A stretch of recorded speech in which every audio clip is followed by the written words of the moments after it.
Welcome to LMTV Spotlight. I'm Lower Merion Commissioner Scott Zelov, and today we're going to talk about a very exciting event that's coming up in our community, Bryn Mawr Day. It's going to be on Saturday, September 8th, and joining me today to talk about Bryn Mawr Day, Joe Stefankowitz, who is from the Bryn Mawr Business Association and runs the Franklin Mint Federal Credit Union. Greg Edelman, who's the chairman of the board of the Ludington Library Board of Trustees, and Laurie Selganikov, who is coordinating Bryn Mawr Day and has been with the Lower Merion Conservancy.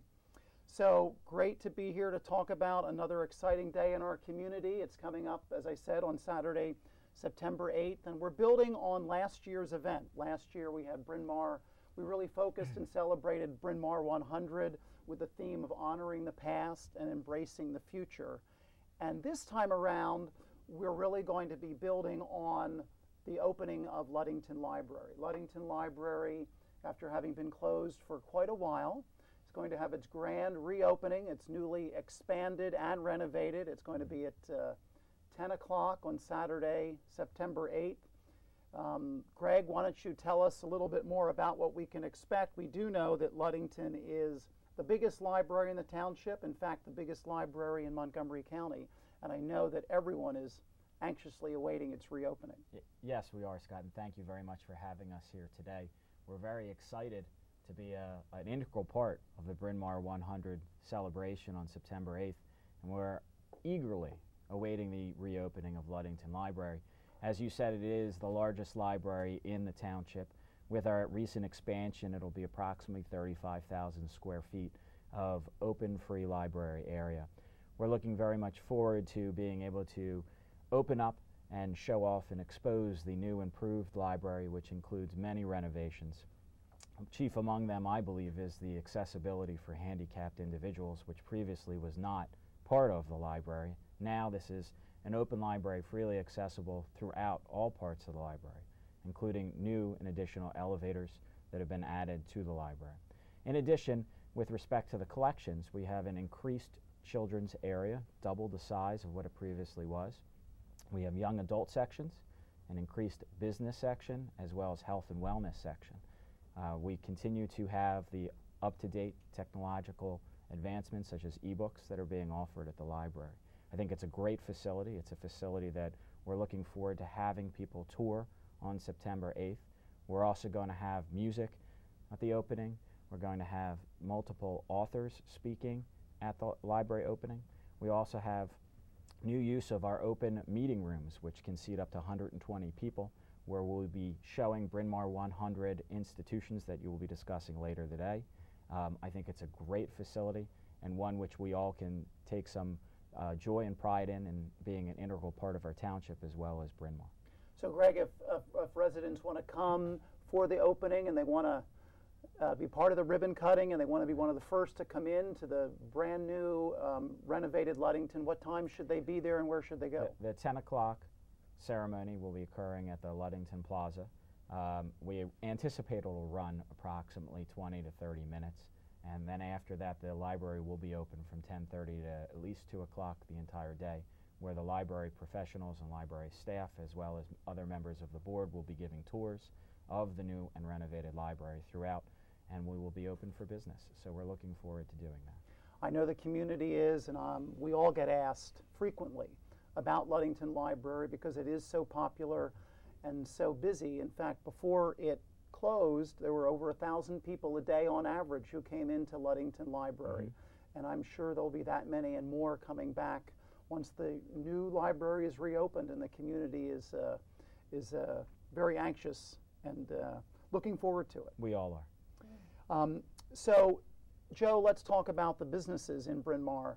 What we've tried to do this year for Bryn Mawr Day is involve the business district and the business association, and the business association has really stepped up to get very involved in Bryn Mawr Day. And so after the library opens, what are some of the events that have been planned and that people who are in Bryn Mawr can expect to be able to do that are events that the business association is putting together?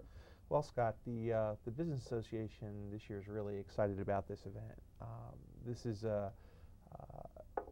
so much more of an expansion on what has been done with last year's event. A lot of the festivities will take place in the farmers market parking lot at Lancaster Avenue and Bryn Mawr Avenue, directly across the street from Ludwig Library. The Business Association, what we're encouraging a lot of our business owners to do is to have sidewalk sales, have things that are right there out on the street or right on the sidewalk, so it could encourage strolling through the town and things moving away from the actual center of where everything's going to be happening at Ludington, but also branching down towards the firehouse, towards the different ends of town. The Business Association will be presenting the Give and Take Little Circus, which will take place in the farmers market parking lot. It's going to be a great event for kids. Also with the circus, during the day, there will be stilt walkers, as well as an organ grinder with a puppet monkey to stroll through the town, and that in the sense of kind of bringing it, back to that center section of, that intersection and that parking lot. There'll be music.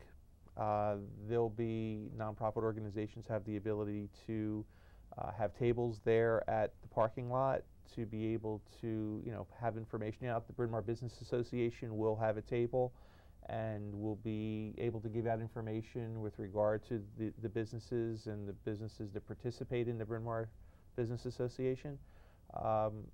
It's going to be a great day. I mean, it's going to be a really exciting day. It will be, Joe, and it's the Business Association has really stepped up to get very involved, building on what we did last year with the Bryn Mawr, celebrating the Bryn Mawr 100. And in the center of town at the farmers market parking lot is where everything will be happening, as well as at Ludington.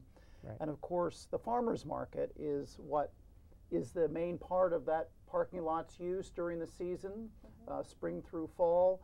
And so, Lori, you've been working very hard trying to put all this together and working with the various groups. And maybe you can take us through the schedule for the day and what activities there are for families, for history buffs, for people who just want to go to the library but maybe stick around Bryn Mawr for a while. What's the schedule of events for Bryn Mawr Day? Well, it's going to, as you've said, it's going to be great fun for families, but for everyone as well. We're starting with the opening of Ludwig Library. Of course, Ludington is right across the street from the farmers market lot, where all of the wonderful farmers market stalls are on Saturdays during the seasons that you mentioned. So after the Ludington opening, you'll be welcoming people to the opening of Bryn Mawr Day, and also inducting 2 new institutions into the Bryn Mawr 100. And I just want to mention, Bryn Mawr 100 is not the 100th anniversary of Bryn Mawr or any institution. It's a collection of institutions that have achieved 100 years, institutions and businesses in some cases. And so that's why this is an ongoing thing, celebrating this Bryn Mawr 100 and focusing on the history. So after the Ludington opening and the opening of Bryn Mawr Day, the induction of these 2 new institutions, people will be able to go and visit the Give and Take Little Circus, which will have 2 performances in the lot. Between those 2 performances, there will be music provided by Dave Broida, who organizes the Bryn Mawr Twilight concerts. Right. That artist, I believe, will also be doing some interesting caricature work and teaching some drawing classes in the lot while the circus is happening.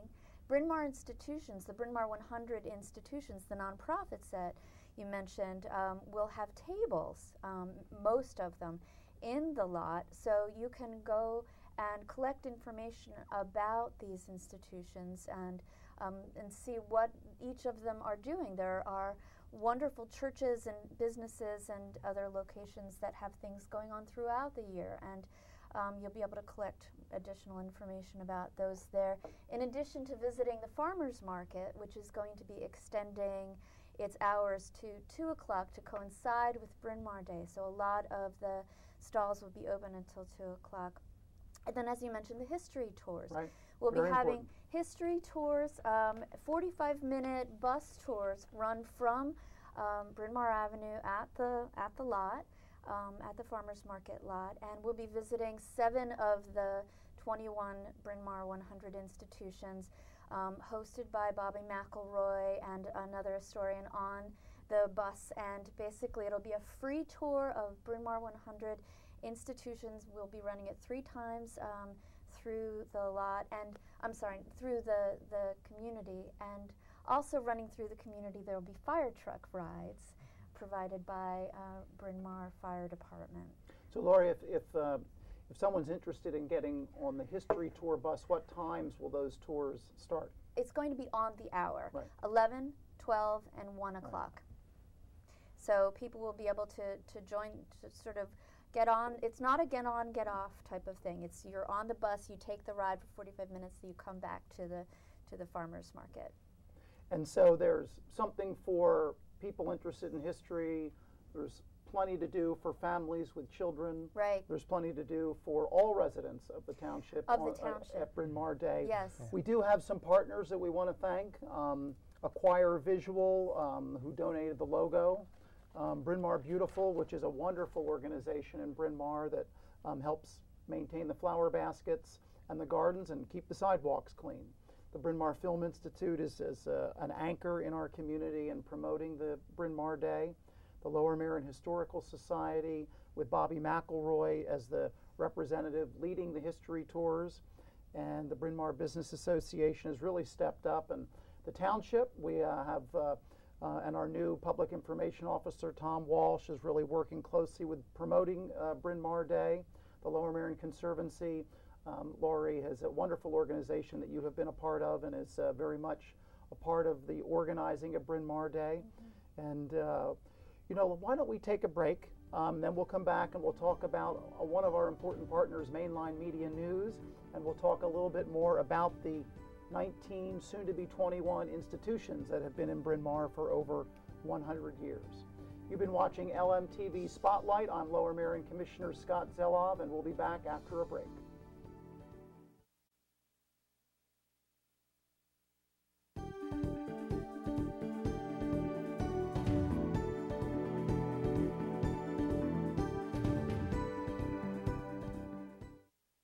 Welcome back to LMTV Spotlight.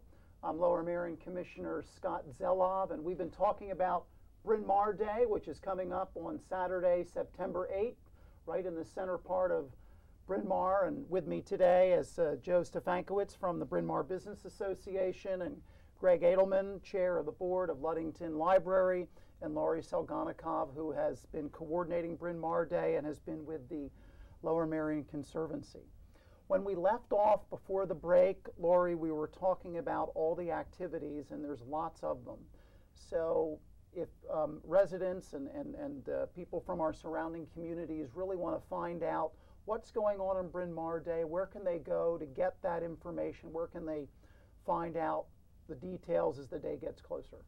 Well, they can go right now to brynmawrpa.org, which is a website that describes Bryn Mawr 100, Bryn Mawr Day, and also a lot of businesses in Bryn Mawr. It's a wonderful website. And also on the day of the event, and actually now, in fact, you can go on to a website called tagwhat, tagwhat.com. They have generously donated a channel to the Bryn Mawr 100, which will allow people with smartphones, if you download the free TagWhat app, to find the Bryn Mawr 100 institutions and be able to connect to each of their websites and to information about each of the Bryn Mawr 100 institutions. Because the idea of the Bryn Mawr 100, which has become Bryn Mawr Day, has been to really celebrate and embrace the past and celebrate and embrace our future and the businesses, and they're all enriching each other. So brynmawrpa.org has all of that described along with TagWhat. Our media partner, the Mainline Times, Mainline Media News, will be publishing on September 6th a map that describes all of the information about the event, and including parking, what the events are, what the locations are of the different elements of the event, from the opening to the fire truck rides, to the history rides, to where the farmers market is, everything. And there will also be information there that Ludington Library will be all providing. The events that will be occurring at Ludington will also be published at that same time. And that'll be that just a few days before, I guess, the mainline times it comes out on Thursday. Right, the Thursday before the September 8th, so I believe that's September 6th. Right, so people can have that and bring it with them if they want, so that they can follow along with the events that are planned for Bryn Mawr Or Day. print it off the online website for Mainline Media News as well. And we'll have some copies there as well. The Mainline Times is generously providing some extra copies of the maps for us. As they did last year. As they did last year. Were one of our partners last year. That's Mainline right. Health is a partner this year, and Beaumont is a partner as well. And so we've raised some money, and we appreciate the work of and the contributions of our partners in making Bryn Mawr Day a special day, and hopefully one that will build for the future.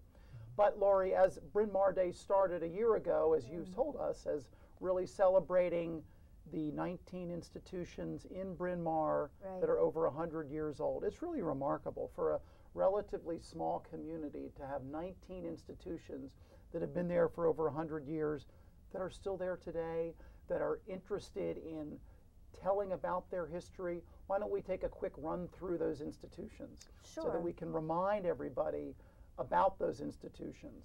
We have a list, and we'll go through it. I just want to, and I'd like to have you go through the list. But the first one is Aqua America, which started out as Philadelphia's Suburban Water Company, but a publicly traded company employing many people in our community, based in the center of Bryn Mawr. And the next one on our list is the Bethel AME Church. So working alphabetically rather than by date. Yes. Bethel AME Church was started in 1878. A lovely building at 625 Montgomery Avenue. Marion Avenue.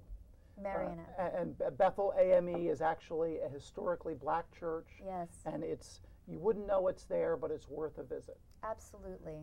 The Bryn Mawr Boy Scouts will be become new members of the Bryn Mawr 100. They are turning 100 this year.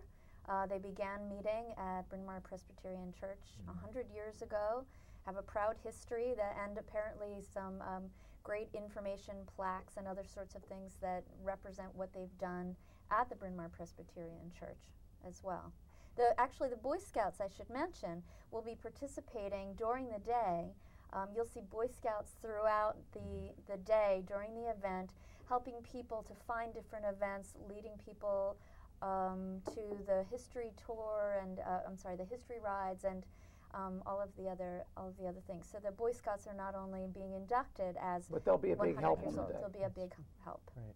Bryn Mawr College has been in the community for over 100 years. Over 100 years, formed in 1880.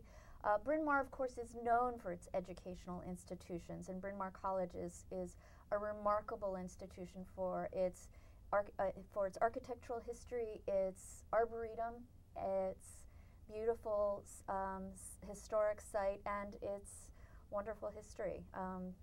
Again, formed in 1880. A new member of the Bryn Mawr 100 this year, Bryn Mawr Gospel Hall. Right. Bryn Mawr Gospel Hall it's basically meets as a local church. It's located on 8 North Summit Grove Avenue. And one of the wonderful things about working with this Bryn Mawr 100 is that we've been discovering these new institutions, and Gospel Hall and the Boy Scouts both came to us and said, hey, we're 100 years old. We want to join. We want to join. It's an exciting thing. I think if we're going alphabetically, we should mention the Bryn Mawr Fire Company. Yes, we should. Which got its certification of incorporation in 1903. And it's the logo for Bryn Mawr Day is the Bryn Mawr Fire Company. Yes, 1901 West Lancaster Avenue. Really beautiful building with gorgeous. And an institution that's been with us for 100 years that everyone knows about, of course, is Bryn Mawr Hospital. Yes, Bryn Mawr Hospital, of course, the Gerhard Building, beautiful historic institution built in 1893 by the famed architect Frank Furness. And that is located at on South Bryn Mawr Avenue at 130 South Bryn Mawr Avenue. The Bryn Mawr Post Office is over 100 years old. Right.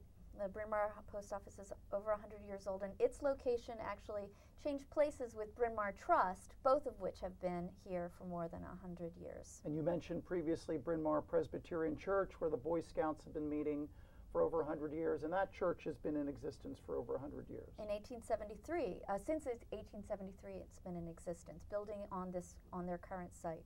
And Bryn Mawr is what it is, or I should say the Bryn Mawr community got started because of the Bryn Mawr train station. You could also say it is what it is because of the Bryn Mawr train station, because it was named Bryn Mawr after the train station by the Pennsylvania Railroad. Church of the Good Shepherd and Church of the Redeemer are two Episcopalian churches in Bryn Mawr that have been in the community for over 100 years. Both built in the 1870s. Beautiful, wonderful buildings. Also Bryn Mawr Trust, which was built in 1895. I'd mentioned that before, on North Bryn Mawr Avenue, is one of the 100 as well. And then Harriton House is not right in the downtown area, the central part of Bryn Mawr, but the oldest institution. It is. It's where you would start if you were starting historically. It was basically begun in the 1700s, and the house itself was built also in the late 1800s. And well preserved and maintained today. Absolutely wonderful, and they have their own events there as well, which we will have information about at. They will have a table at Bryn Mawr. John Fish and Son has been a jeweler in our community for over 100 years and still owned by the Fish family. And Dave Fish is an active participant in Bryn Mawr Day as well as in the Bryn Mawr business community. Yeah, they've been here a very long time on Lancaster Avenue. Lower Marion Baptist Church and our Mother of Good Counsel are two churches that have, among the, I think there are 9 churches in the Bryn Mawr 100. That's correct. Clearly a big part of the history of our community. Yes, and you'll find a lot of a lot of information about both of those and all of these churches on the brynmawrpa.org website. Another one is St. Luke United Methodist Church, right at the corner of Montgomery and Pennswood. 568 Montgomery. Over 100 years. And then Saints Memorial Baptist Church is another historically black church that is a beautiful building on a side street that you really have to look for. Yeah, it's on it's at 47 South Warner Avenue, and it was built. That building it was founded in 1903. Saints Memorial at that general location. And then to wrap up our list of 100-year-old institutions, we come back to education. Right. Baldwin School and Shipley School. And Greg, the Baldwin School has quite a history that goes back over 100 years. Originally it was the site of the Bryn Mawr Hotel, which with the railroad was the place to be in order to summer and vacation, and then ultimately it was changed to the Baldwin School over 100 years ago, and it's a fine institution, and my daughter happens to attend Baldwin School, so I can speak from personal knowledge. And there's a really interesting story about how it went from the hotel to the Baldwin School that you can hear about on the history ride. And so make sure you attend and participate in one of the history rides that are going to be available on Saturday, September 8th. That's our list of 100-year-old institutions. It's a remarkable and impressive list. And many of the institutions are thriving, and many of them want to be able to tell the community more about themselves, and so that the community can become more aware. Going on the history tours is one way to find out. Any final thoughts as we can conclude our discussion about Bryn Mawr Day? It's going to be very exciting at Ludington Library. It is. We're looking forward to it, and we encourage everyone to come out, enjoy the library, use it as much as possible. It's a wonderful institution. Joe, the business community has really really rallied around this day, and we are it's going to make it an even more exciting day in our community. That's right, Scott. The business community really has. We're encouraging businesses to participate. We're encouraging residents to come out, bring your families, walk around town. It's a great walking town. It's your town. It's a great place to be. And Lori, last year on Saturday, that first Saturday after Labor Day, it was a beautiful day. Hopefully it will be again this year. Oh, am I in charge of the weather as well? Another item on your list. I didn't know that.